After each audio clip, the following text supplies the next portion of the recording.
Los cocodrilos son una de las especies más peligrosas del planeta.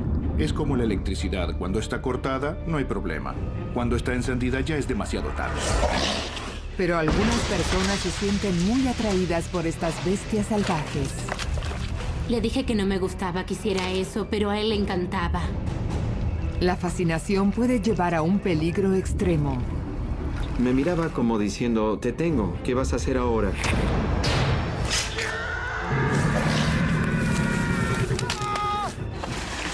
Ver cómo un ser humano es destrozado en pedazos de esa manera no es algo lindo. Y a pesar de tener varias advertencias, algunas personas creen que pueden domar a estos animales salvajes. Entro al agua con él y juego. ¿Él necesita jugar? ¿No tiene amigos, solo a mí? Creo que en cuanto alguien pierde la noción de que la criatura puede comerlo, está en problemas. ¡Despacio, despacio!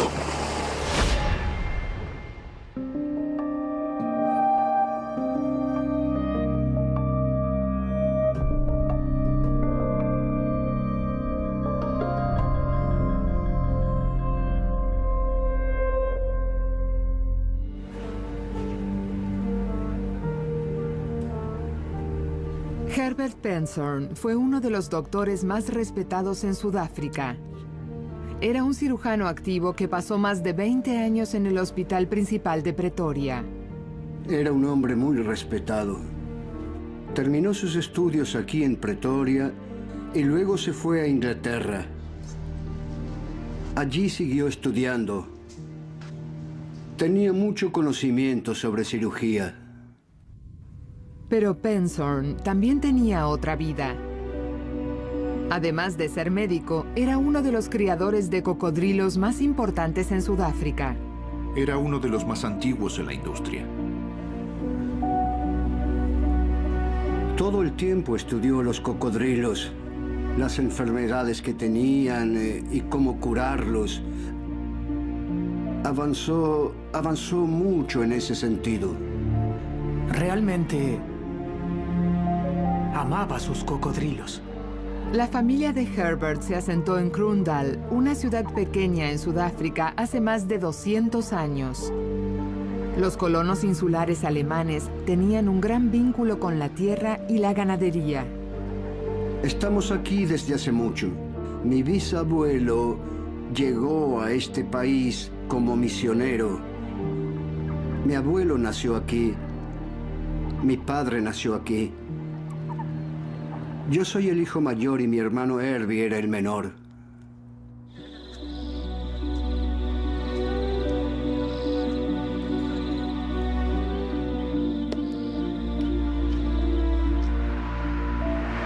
Una mañana, Herbert se fue temprano. Tenía pasión por la caza y había planeado un viaje con amigos. Sería un viaje que le iba a cambiar la vida. Fue de viaje a la vieja Rodesia, actual Zimbabue. Tenía un amigo allí y ese amigo tenía cocodrilos.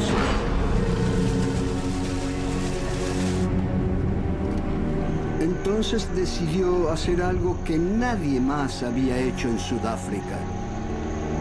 Comenzó a criar cocodrilos. Ese fue un momento crucial. Decidir criar cocodrilos es un gran emprendimiento. Es el compromiso de criar uno de los cazadores más rapaces del mundo animal. La mayoría de los cocodrilos cazan con sigilo. Flotan en el agua y todo su cuerpo y la cabeza están diseñados para no ser vistos. Los orificios nasales, los ojos y los oídos están alineados en la cabeza. Por eso pueden acercarse a la presa sin ser vistos. Al atacar, es como una explosión que sale del agua y que puede saltar hasta 2,5 metros. Pasan de ser algo completamente estático que flota como un tronco a un ágil y rápido depredador que sale, que toma la presa y la arrastra al agua. Y es algo que sucede tan rápido que en ciertos lugares atacan a personas y animales.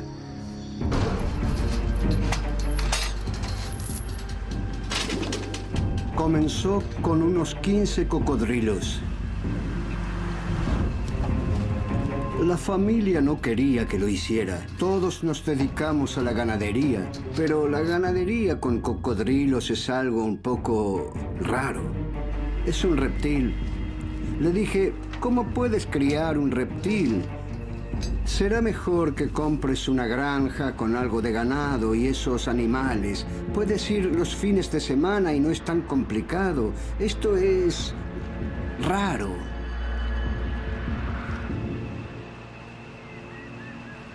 Pero Herbert tenía sus propios planes. Estaba seguro de que podía ganarse la vida al comerciar la piel de cocodrilo con los lujosos mercados de Europa y Norteamérica. En la década del 80, tanto la demanda como los precios eran altos y había pocos proveedores. El Dr. Penson fue uno de los pioneros en la cría de cocodrilos. Fue muy valiente al invertir dinero en algo que no sabía si iba a funcionar o no. El joven Herbert estaba perfectamente situado en su rol como pionero. Resuelto y con mucha voluntad, no era la clase de persona fácil de convencer de lo contrario. Claramente era una persona masculina y fuerte. Era muy decidido. No diría que era obstinado, pero si tomaba una decisión, nadie podía convencerlo de lo contrario. Si lo tenía decidido, lo hacía. Herbert no tenía miedo de criar animales salvajes y peligrosos.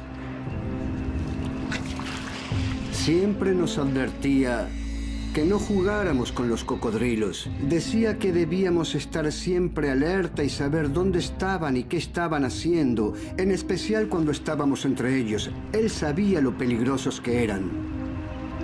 Lejos de sentir miedo, Herbert parecía disfrutar de tener y controlar a estas bestias primitivas. No soy psicólogo, pero sé por otros criadores de cocodrilos que, cuando observan a sus animales más grandes, les brillan los ojos. ¿Es por poseer estos animales? No lo sé, no sé. Disfrutaba mucho el hecho de tener una granja de cocodrilos. Supongo que hay cierto nivel de admiración que siente la gente por una persona que trabaja con animales tan peligrosos. A medida que la granja crecía, Herbert comenzó a fascinarse cada vez más con los cocodrilos. Tomó un interés muy activo en los cocodrilos. Sí. Si había algo emocionante que ocurría en la granja, él quería formar parte de eso. Pasaba por cada jaula para verificar que todo estuviera bien. Su objetivo inicial de ganar dinero con los cocodrilos se estaba convirtiendo en una increíble afinidad con esos animales. A algunas personas les atraen las serpientes venenosas. Otras, si pueden hacerlo, llegan a tener un león o un tigre. Creo que estos animales son mucho más misteriosos y difíciles de comprender que los elefantes o leones. Cualquiera que haya sido la atracción, era claro que Herbert había caído bajo el encanto de los cocodrilos. No puedo decir por qué le atraían tanto. Tenía un cocodrilo pequeño y se lo llevó a su hija a la casa. Ella lo tenía en la tina y lo alimentaba todos los días hasta que ya no cabía allí. Ahí fue cuando lo llevó a la granja.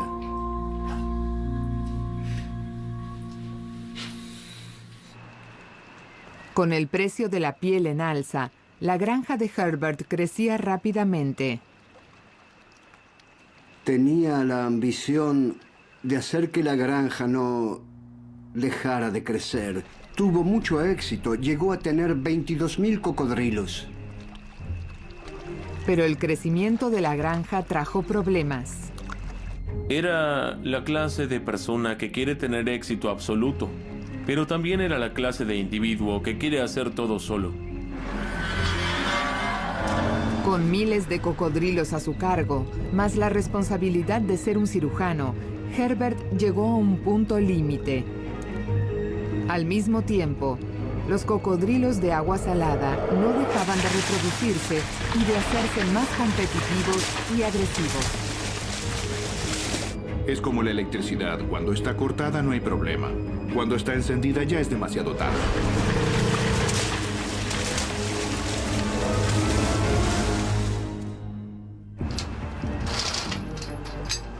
Herbert Pernsorn se había acercado a los cocodrilos por el deseo de controlarlos y de vivir de ellos. Pero para Jason Green, a 9.700 kilómetros de distancia, en Australia, la atracción fue por algo completamente diferente.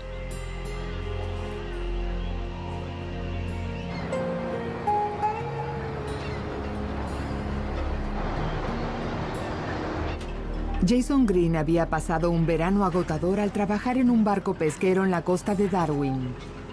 Quizás sea uno de los trabajos más duros que tuve. Era el jefe del puerto. Me levantaba a las 4 de la mañana a preparar el puerto para los hombres que venían a trabajar y siempre era el último en acostarme a la 1 o 2 de la mañana. Solo duermes 2 o 3 horas por noche durante 2 semanas. Vas a tener que apagar la luz. Jason y su novia Jenny acababan de mudarse al clima ecuatorial del norte de Australia.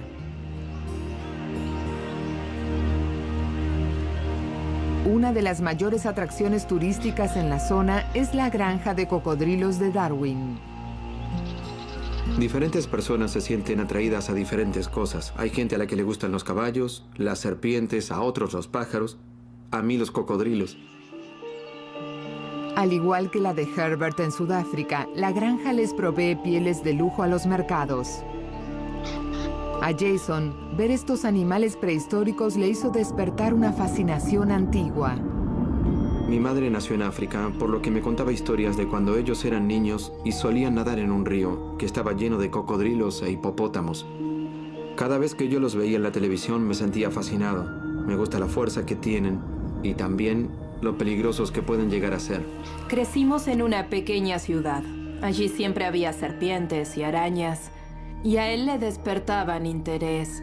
Siempre las tocaba, las buscaba y las perseguía. Era mucho más valiente que el resto de nosotros. Parecía no tenerles miedo para nada. Un día recibió el llamado de un amigo que trabajaba en una granja de cocodrilos. Me dijo, sé que te gustaría trabajar con cocodrilos y tengo una oportunidad aquí, así que si quieres tomarla... Me dijo, ¿puedes venir en 2 semanas? Yo le dije, por supuesto, voy a renunciar hoy mismo. Cuando me lo contó estaba extasiado. Voy a trabajar con cocodrilos, estoy tan feliz. Yo le dije que tuviera cuidado. Su nuevo jefe en la granja era un lugareño, Zach Fitzgerald. Cuando Jason llegó no sabía nada sobre cocodrilos. Estaba lleno de vida. Quería hacer una cosa y quería hacer la otra. Trabajaba bien. Ponía empeño. La primera vez que entré en una jaula estaba asustado.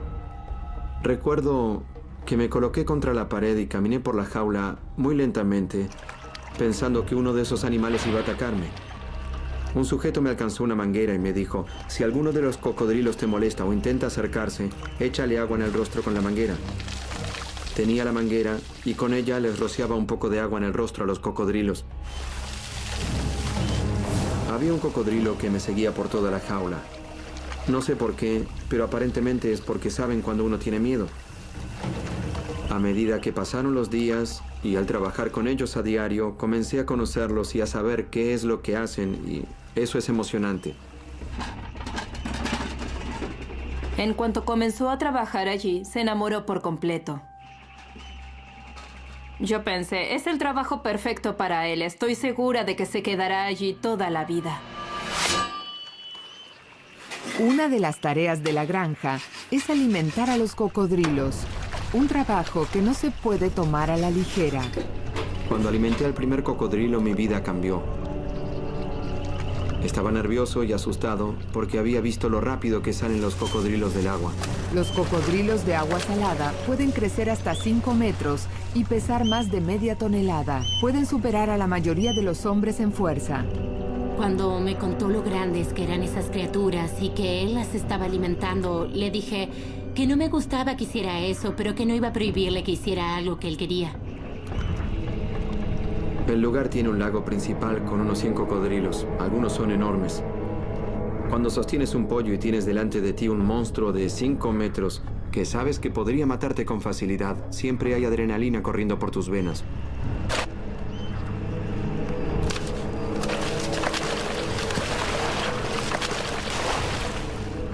No puedes tocarlos cada vez que los alimentas, solo a veces. Es una locura, sí.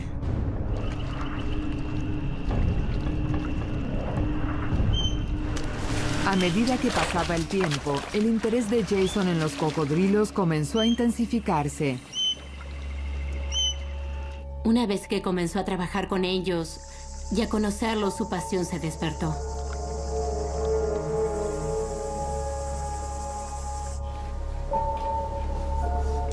Quería llevarse a su casa algunos cráneos y así lo hizo para pegarles los dientes. Fue un proyecto pequeño. Comenzó con un cráneo chico y luego siguió con uno grande.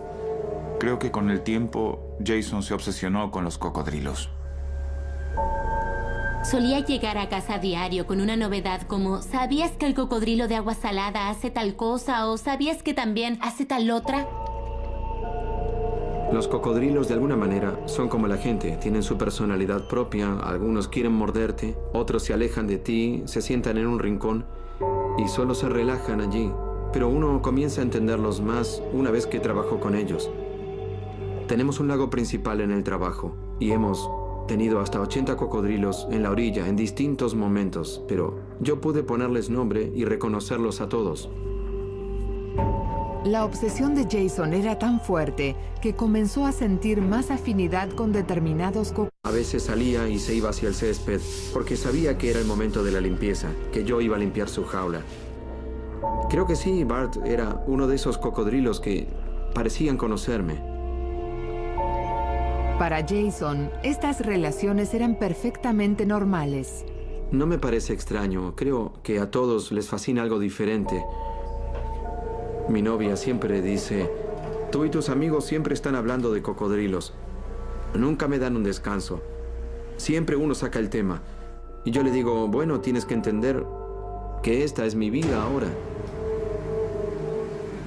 En solo unos pocos años, la fascinación de Jason por los cocodrilos se transformó en una obsesión. Pero estaba a punto de comprometerse con ellos a un nivel completamente diferente.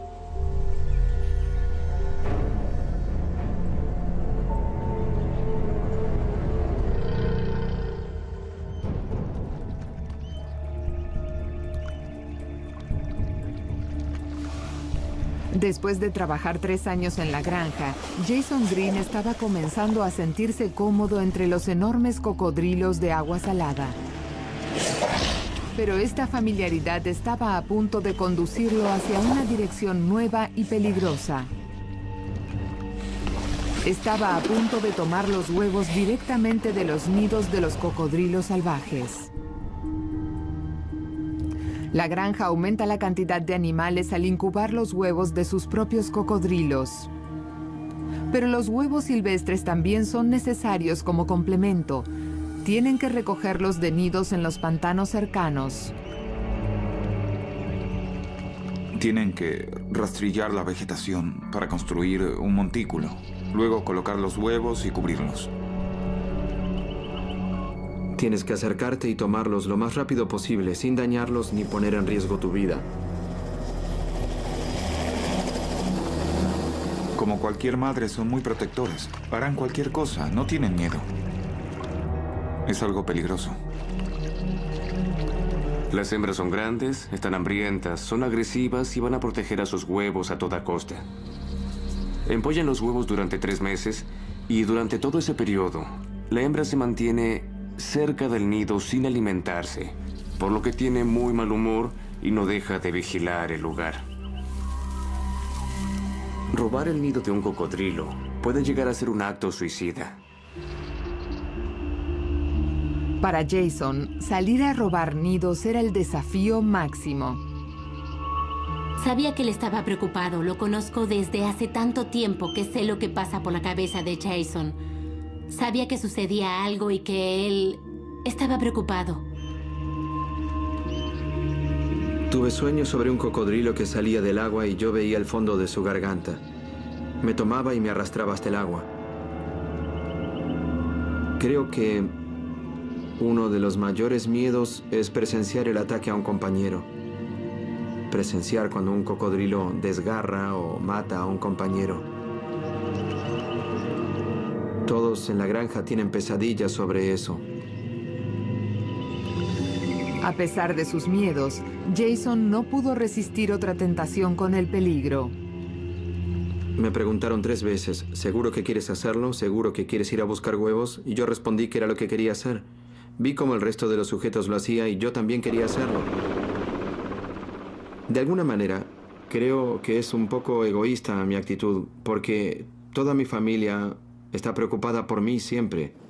Mi madre me dice que lo que hago es muy peligroso, y yo le digo, sí, ya sé que es peligroso, pero es lo que amo. Y creo que eso es egoísta porque si algo me sucede y muero, los efectos en mi familia y en mis amigos serían devastadores.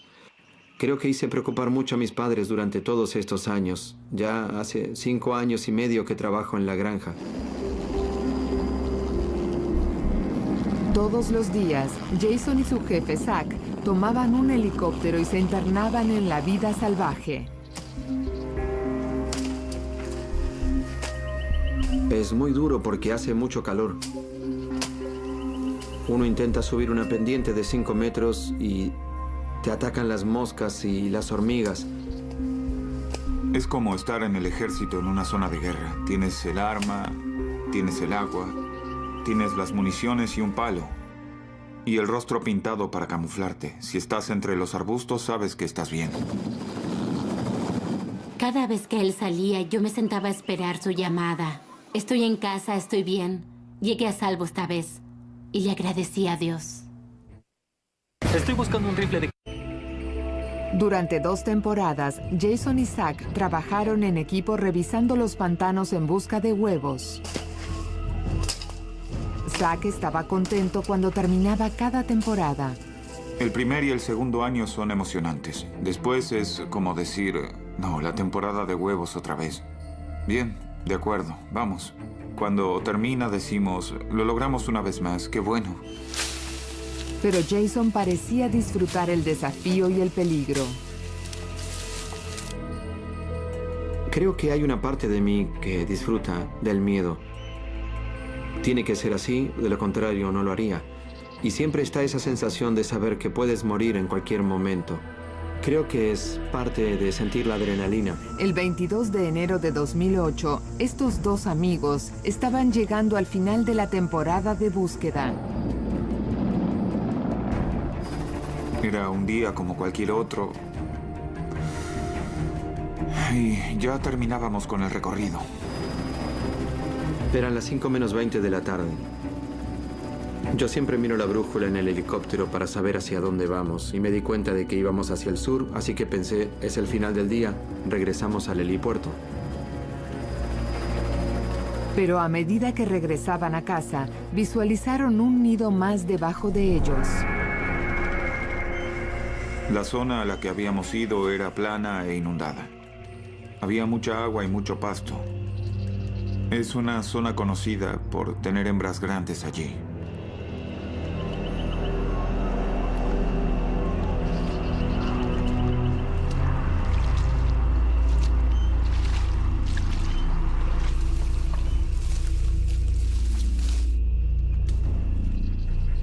Él estaba frente a mí, más a la izquierda.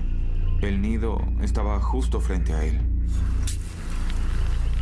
Comencé a abrir la parte superior del nido.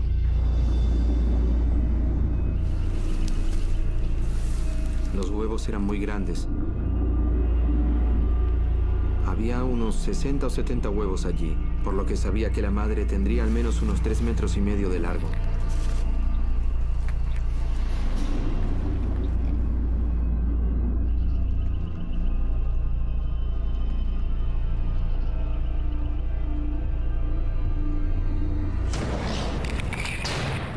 sentí un dolor igual en mi vida. Miré hacia abajo y vi que toda mi mano estaba en su boca. Pensé, estoy muerto. Eso fue lo que pensé, estoy muerto.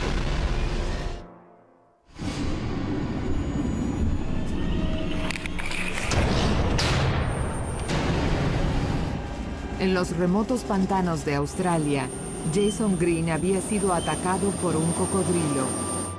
De inmediato me puse a gritar, ¡Zack! En cuanto abrí la boca, ella comenzó a sacudirme como si nada. Era como un perro con un trapo.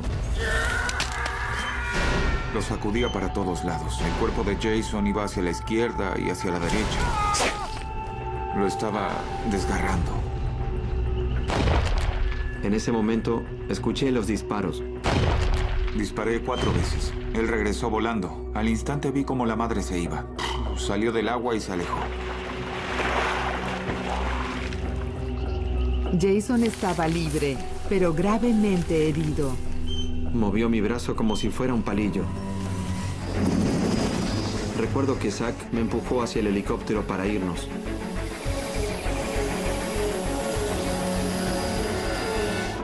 Enviaron un aviso a la granja. Miré el teléfono y dije, es el supervisor de la granja. Ahí fue cuando se me detuvo el corazón. Dijeron que Jason había tenido un accidente, que lo atacó un cocodrilo y que lo estaban llevando al hospital. En ese momento comencé a desesperarme. Solo supe eso durante media hora. Fue la media hora más larga de mi vida. Tuvo la suerte de sobrevivir. Pero las heridas del ataque y del disparo que le salvó la vida también se la cambiaron. Mi codo se destrozó por completo. No había ni una parte que fuera más grande que la cabeza de una cerilla. Me colocaron una prótesis, un codo de metal. La bala entró por aquí. Pero creo que lo más importante es la cicatriz que me quedó del corte que tuvieron que hacer para colocarme la prótesis, y eso es lo peor. Pero me alegra tener un brazo y aún poder moverlo. Tuvo 30 operaciones. Le colocaron 2 prótesis de codo. Tengo una de ellas como pisapapeles. La primera sobre mi escritorio. No sé si me lo dio como insinuación o qué. Me dijo, aquí tienes, Zack, es mi primer codo. Pero la afinidad de Jason por la naturaleza prevalece. Creo que Jason iba a salir lastimado tarde o temprano. No esperaba que fuera tan grave, pero él no cambió en nada. Si vamos conduciendo por la ruta, Jason es el primero que nos pide que nos detengamos, porque hay una serpiente y quiere confirmar que no esté lastimada o simplemente levantarla. Siempre vamos de pesca en el aniversario del ataque. Siempre le agradezco lo que hizo por mí, porque yo no estaría aquí si no hubiese sido porque él salvó mi vida. Creo que al día de hoy él todavía no comprende cuánto le agradezco lo que hizo por mí. Es importante. Es un vínculo emocional que se generó con Jason después de algunos tragos. Nos dijimos algunas cosas buenas. Es lindo, sí. Es lindo. Te llena los ojos de lágrimas.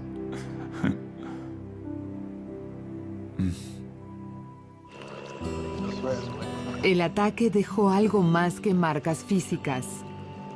Está completamente cambiado, lo afectó mucho. Está mucho más calmo y no tan aventurero, por suerte. Pero a pesar de todo, esta experiencia no disminuyó la fascinación que siente Jason por los cocodrilos. El ataque no me frenó para nada. Algunas personas me dicen, ¿cómo pueden seguir gustándote? Y yo les digo, no voy a odiarlos solo porque uno me atacó. Además, ella solo hizo lo que tenía que hacer, demostró que era una buena madre y que son una de las criaturas más increíbles del planeta.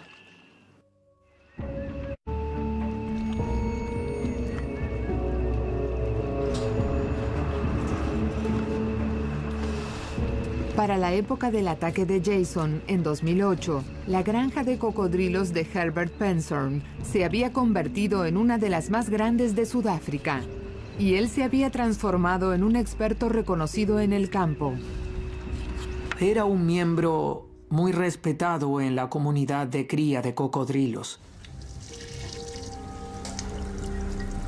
Pero había un problema. El problema con su granja era que estaba muy alejada de Pretoria. Él trabajaba como cirujano en Pretoria y solo dedicaba un día a la semana a su granja. Los granjeros ausentes nunca son tan exitosos como aquellos que viven en la granja.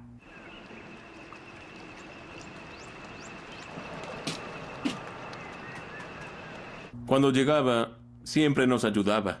Si estábamos moviendo los cocodrilos, por ejemplo, él se colocaba los guantes y colaboraba. Él revisaba todo para asegurarse de que estuviera bien. Se fijaba si había alguna enfermedad entre los animales y todo eso. Ese día no fue un día en el que estaba disfrutando de la granja. Digámoslo así. La determinación de Herbert era lo que mantenía a la granja en pie, pero con más de 20.000 cocodrilos que mantener, las cosas comenzaron a fallar. Era la clase de individuo al que le gusta hacer todo solo, en el que la granja era muy grande para él y para que estuviera en Pretoria al mismo tiempo. Estaba distraído, sí. Tiene que haberlo estado. Herbert también estaba enfrentando otro problema, uno que él no podía controlar. Cuando el mundo entró en recesión en 2007, el mercado de piel de cocodrilo colapsó. Después de hablar de todo un poco, el tema eran las pieles. Me preguntaba, ¿estás vendiendo pieles? ¿Tienes algún contacto? ¿Necesitas piel extra? ¿Tienes alguna orden que completar? Sin dudas, estaba frustrado con el mercado, como muchos comerciantes. Herbert se encontró luchando para mantener un negocio que no daba resultados. Sé que hubo algunos criadores de cocodrilos que no pudieron vender pieles durante un año entero. Por supuesto que eso se convierte en una carga. En lugar de generar dinero, se gasta dinero. Todavía sin la posibilidad de dedicarle más tiempo a la granja, Herbert no podía deshacerse de sus cocodrilos, aunque quisiera hacerlo. La inversión está en la infraestructura, la cual no se puede utilizar para nada más. Los cocodrilos bebés tardan unos 10 años en poner huevos. La mayoría iba apenas por el tercer año. No había forma de cerrar la granja y deshacerse de los animales. Seguramente habrá pensado que quería deshacerse del problema, pero no era algo fácil de hacer en esa etapa de desarrollo. No es fácil vender una granja así. Nos vemos a las 3.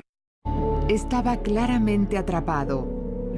Lo que había comenzado hacía 30 años como una aventura se había convertido en una carga. Le dije, vende todo.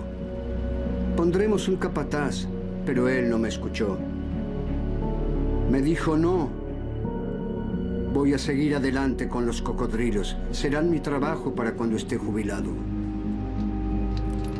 Cada vez más frustrado, Herbert comenzó a correr riesgos en la granja. Se arriesgó de formas en las que yo no lo hubiera hecho. Todos los cocodrilos tienen una zona en la que pueden atacar y uno no debe entrar en esa zona. En ocasiones vi a Herbert traspasar ese límite.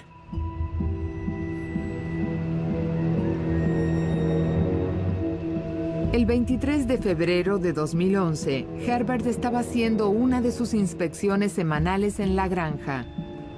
Era algo sobre un drenaje roto o bloqueado, algo por el estilo, que estaba en el borde de una piscina.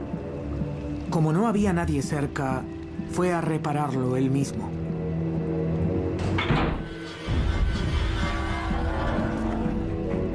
Quizás se sintió frustrado con el equipo porque no hacían bien su trabajo, por eso fue a repararlo él mismo. La realidad es que le gustaba hacer las cosas a su manera. El riesgo de acercarse al borde de la piscina es que así es como se les ofrece la comida. Y si ellos esperan comida, van a acercarse, juntarse y observar. Por lo que sé, no hubo testigos oculares.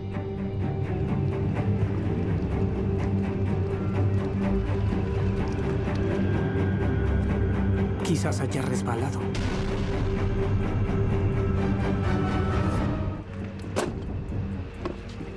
Herbert Pensorn intentaba reparar una manguera rota en el borde de un dique en el que estaban sus cocodrilos.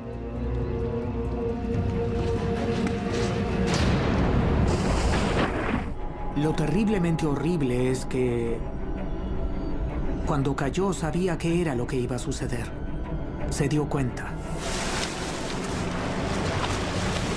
En solo segundos, el hermano de Herbert, que vivía al lado, llegó al lugar. Vimos cómo lo destrozaban en pedazos y se disputaban la carne, lo tragaban y continuaban. Fue terrible.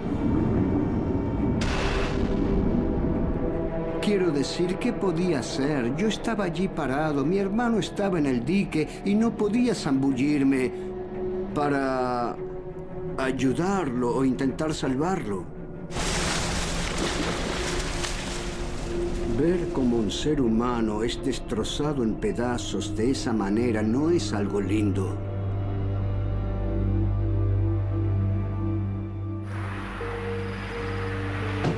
Herbert no tenía posibilidades de sobrevivir. Lo sacamos del agua y solo sacamos un tercio de su cuerpo. Eso era todo. Si uno habla de una tragedia en el sentido clásico de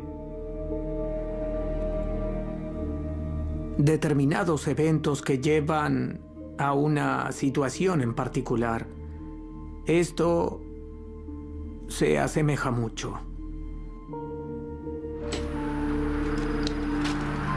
Herbert Pensorn había trabajado con cocodrilos durante 30 años.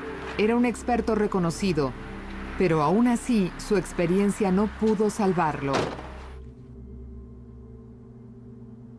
En su funeral conocí a muchos criadores de cocodrilos que me dijeron que no habían podido dormir desde ese momento porque lo habían tenido ante sus ojos. Fue duro.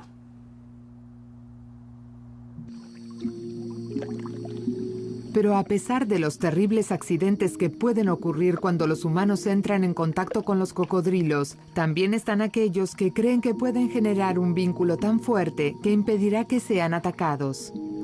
Gilberto Shedom, conocido localmente como Chito, vive al norte de Costa Rica. Es un pescador que siempre tuvo afinidad por los animales y la naturaleza. Siento que soy parte de los animales. Creo que Dios me dio un vínculo con ellos. Hace 20 años, Chito estaba pescando cerca de su granja. En la orilla del río, vio un cocodrilo. Cuando vi al cocodrilo, me di cuenta de que estaba herido. Era grande, de unos 3 metros y delgado. El cocodrilo había recibido un disparo por parte de un granjero de la zona que temía que fuese una amenaza para sus animales. Estaba mal herido, pero Chito estaba convencido de que podía salvarlo. Fui a mi casa y dije, quiero curarlo, voy a ayudarlo. Mi esposa y mi familia no quisieron. Todos me dijeron, ¿por qué traes a este horrible cocodrilo? Chito se dedicó a cuidar y a recuperar al cocodrilo herido. Comencé a alimentarlo, pero no comía. Le arrojaba pescado o pollo y no lo comía. Pensé, ¿qué hago? Entonces tomé un pescado y simulé comerlo. Y se lo coloqué frente al hocico para que coma. Y entonces él lo miró y se lo comió. Estaba muy emocionado. Tomó un poco y lo comió. El cocodrilo comenzó a recuperarse y creció hasta alcanzar los 4,5 metros. Chito dejó de verlo como una bestia salvaje y comenzó a verlo como su mejor amigo, al que llamó Pocho. Pocho es parte de mi familia. Cuando viajé a Chile, llamé a mi esposa y lo primero que le pregunté fue ¿cómo está Pocho? Pocho necesita que alguien lo cuide. A medida que pasaron los años, Chito sintió que había formado un vínculo con ese enorme cocodrilo y comenzó a hacer algo completamente extraño. Yo siento que él quiere jugar conmigo. Comenzó a nadar con Pocho.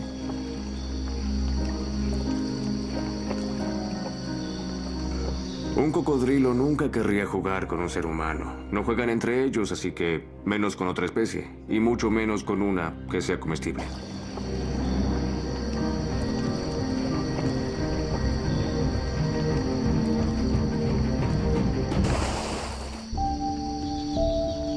En las selvas de Costa Rica, Chito Shedom cree que tiene un vínculo tan fuerte con su cocodrilo que puede nadar con él.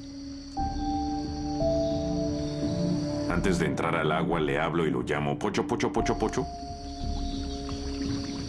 Todos los días abraza a ese cocodrilo de 4,5 metros sin temor alguno. Me gusta entrar en el agua y jugar con él, hago que me sienta. Lo toco. Él necesita eso.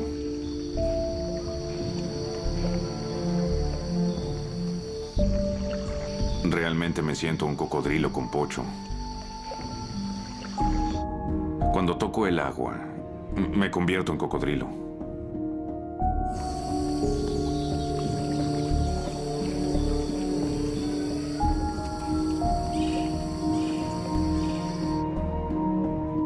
Nadar con un cocodrilo adulto es un acto absolutamente arrogante.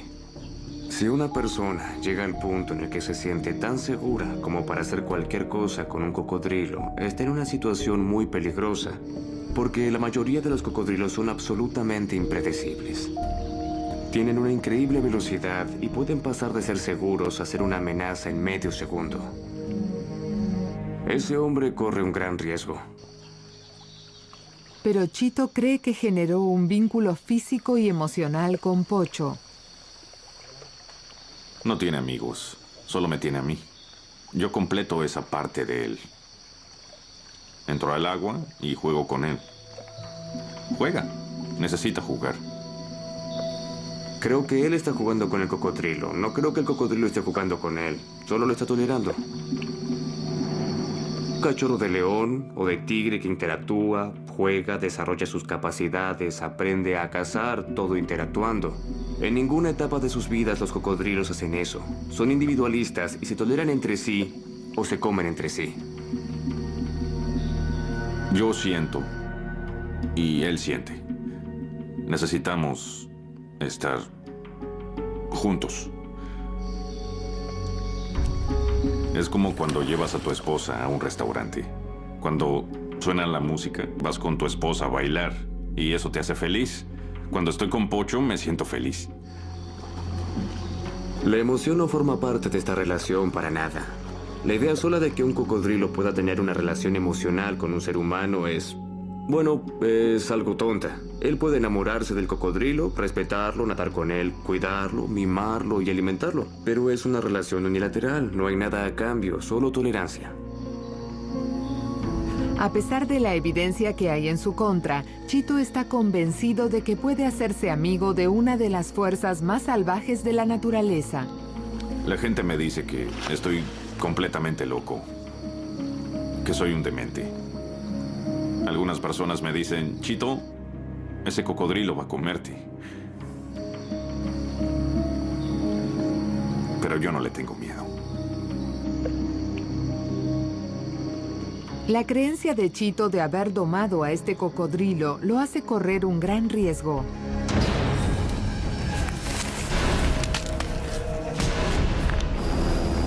La obsesión de Jason Green lo llevó a una situación de peligro extremo. No te das cuenta de lo poderosos que son hasta que uno te atrapa y ves lo que son capaces de hacer.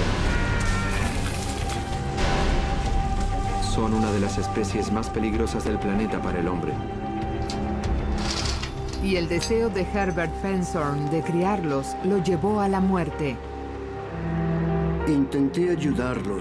Todos intentamos hacer que se alejara, pero él no quiso. No podría decir por qué se sentía tan atraído hacia ellos. Él decía, bueno, los amo. Es un animal que cada cosa nueva que sé sobre él me hace amarlo más.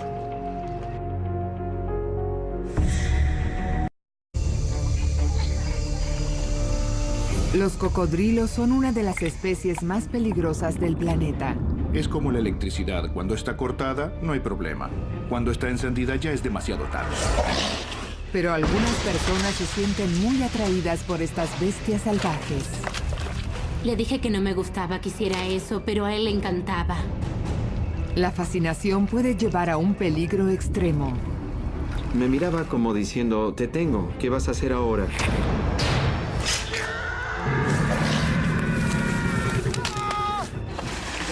Ver cómo un ser humano es destrozado en pedazos de esa manera no es algo lindo. Y a pesar de tener varias advertencias, algunas personas creen que pueden domar a estos animales salvajes. Entro al agua con él y juego. ¿Él necesita jugar? ¿No tiene amigos, solo a mí? Creo que en cuanto alguien pierde la noción de que la criatura puede comerlo, está en problemas. ¡Despacio, despacio!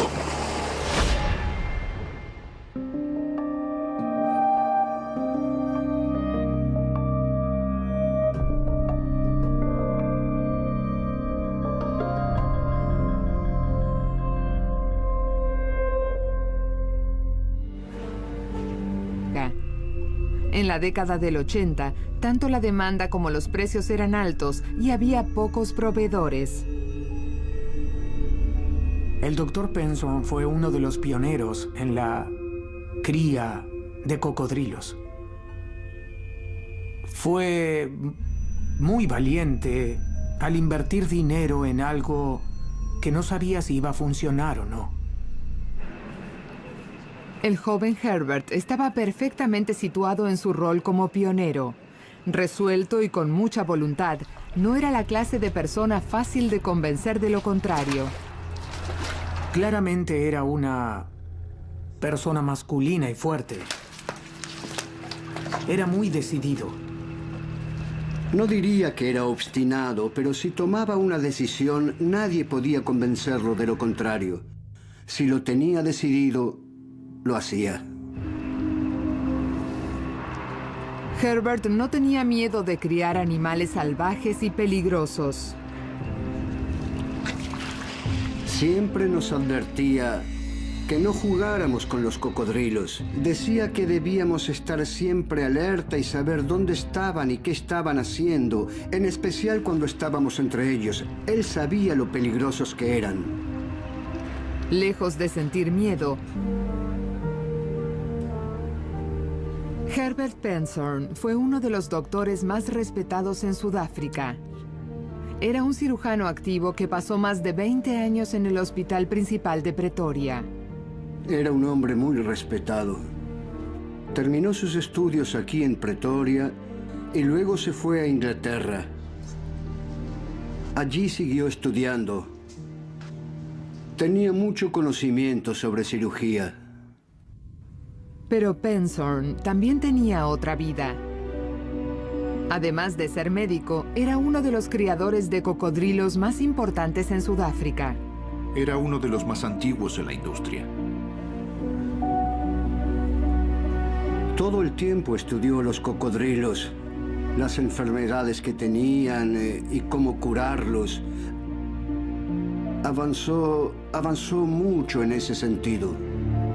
Realmente amaba sus cocodrilos. La familia de Herbert se asentó en Kroondal, una ciudad pequeña en Sudáfrica, hace más de 200 años. Los colonos insulares alemanes tenían un gran vínculo con la tierra y la ganadería. Estamos aquí desde hace mucho. Mi bisabuelo llegó a este país como misionero. Uy. cuerpo y la cabeza están diseñados para no ser vistos. Los orificios nasales, los ojos y los oídos están alineados en la cabeza. Por eso pueden acercarse a la presa sin ser vistos. Al atacar, es como una explosión que sale del agua y que puede saltar hasta 2,5 metros. Pasan de ser algo completamente estático que flota como un tronco a un ágil y rápido depredador que sale, que toma la presa y la arrastra al agua. Y es algo que sucede tan rápido que en ciertos lugares atacan a personas y animales.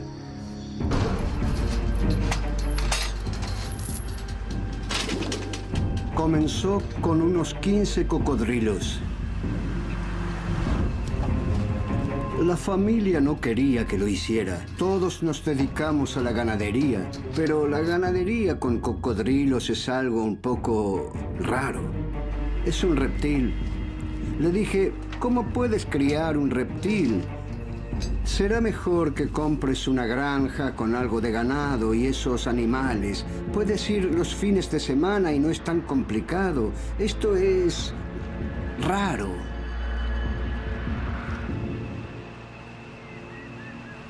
Pero Herbert tenía sus propios planes. Estaba seguro de que podía ganarse la vida al comerciar la piel de cocodrilo con los lujosos mercados de Europa y Norteamérica. Mi abuelo nació aquí.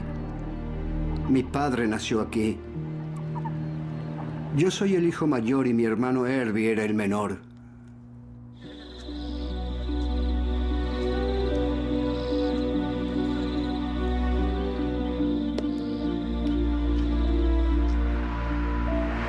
Una mañana, Herbert se fue temprano.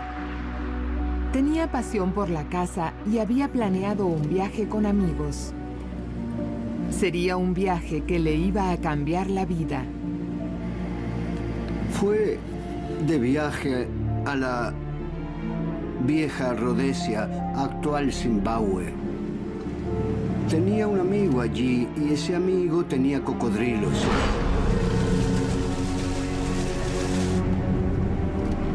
Entonces decidió hacer algo que nadie más había hecho en Sudáfrica. Comenzó a criar cocodrilos. Ese fue un momento crucial. Decidir criar cocodrilos es un gran emprendimiento. Es el compromiso de criar uno de los cazadores más rapaces del mundo animal. La mayoría de los cocodrilos cazan con sigilo. Flotan en el agua y todo su cuerpo